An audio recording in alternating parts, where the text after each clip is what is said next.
පුතේ ඒ වගේමයි හොඳට මතක තියාගන්න මේ දේශපාලන විද්‍යාව ඉතාම පැරණි විෂයක්. හරිද? මේක වසර 3000ක් පමණ පැරණි.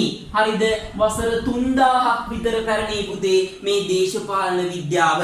වසර 3000කට වඩා පැරණි. හරිද? දේශපාලන විද්‍යාව.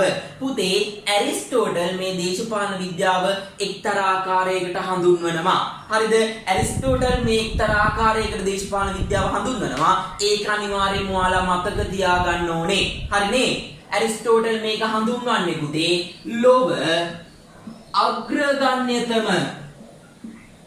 අග්‍රගණ්‍යතම සමාජ විද්‍යාව. ලොව අග්‍රගණ්‍යතම සමාජ විද්‍යාව දේශපාලන විද්‍යාවයි කියලා. හරිද? ලොව අග්‍රගණ්‍යතම සමාජ විද්‍යාව දේශපාලන විද්‍යාවයි කියලා තමයි පුතේ ඇරිස්ටෝටල් මේක හඳුන්වන්නේ. මේක අනිවාර්යෙන් මතක තියාගන්න. හරි? ප්‍රශ්න වලට උත්තර ලියනකොට මේ ප්‍රකාශය දාන්න.